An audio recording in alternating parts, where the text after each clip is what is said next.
কোটা সংস্কারের দাবিতে সাধারণ শিক্ষার্থীদের আন্দোলনের বিষয়ে এবার মুখ খুললেন ঢালিউড সুপারস্টার শাকিব খান। দেশের চলমান উত্তেজনায় সাধারণ জনগণ থেকে শুরু করে চলচ্চিত্র নায়ক নায়িকারা সবাই নিজ নিজ জায়গা থেকে তাদের প্রতিক্রিয়া জানাচ্ছে। তবে গেল কয়েকদিন থেকে শাকিব খানের ভক্তরা ওদের আগ্রহ নিয়ে অপেক্ষায় ছিলেন দেশের সুপারস্টার শাকিব খান যেন এই বিষয়ে নিজের প্রতিক্রিয়া স্পষ্ট করে। ভক্তদের অপেক্ষা পালা শেষ করে শাকিব খান তার ভেরিফাইড ফেসবুক পেজে একটি পোস্ট করেন। সেখানে শিক্ষার্থীদের যৌক্তিক আন্দোলনের সমর্থন জানিয়ে দেশের অভিভাবক পর্যায়ে ব্যক্তিদের কাছ থেকে সমাধানের প্রত্যাশা করেন শাকিব খান। শাকিব খান তার স্ট্যাটাসে লেখেন, আমার প্রাণের বাংলাদেশ এভাবে রক্তাক্ত হতে পারে না, কারো বাবা মার বুক এভাবে খালি হতে পারে না।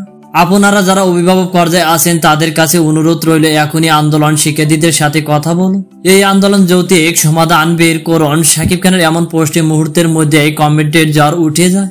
শাহরিয়া মোস্তফা রাকিব নামে একজন লিখেছেন, অপেক্ষার প্রহর শেষ হলো, ধন্যবাদ প্রিয় অভিনেতা। মোহাম্মদ ইউসুফ নামে একজন লিখেছেন, আমাদের কিং খানের মন মানসিকতা দেখে অনেক ভালো লাগলো, অসংখ্য ধন্যবাদ আপনাকে।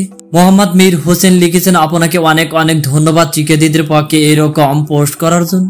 এমডি তাইজুল ইসলাম নামে একজন লিখেছেন, এভাবে মিডিয়া আর সকলকে ছাত্র সমাজের পাশে দাঁড়ানো উচিত। মানিক আহমেদ সাইদ উল্লাস নামে একজন লিখেছেন, অসংখ্য ধন্যবাদ ভাইয়া এরকম একটি পোস্ট করার জন্য। কামরুল ইসলাম নয়ন লিখেছেন, আমাদের কষ্ট বুঝতে পারার জন্য আপনাকে অসংখ্য ধন্যবাদ। এরকম হাজার হাজার মন্তব্য শাকিব খানের প্রশংসা ভাষাচ্ছেন সাধারণ শিক্ষার্থী এবং শাকিব ভক্তরা।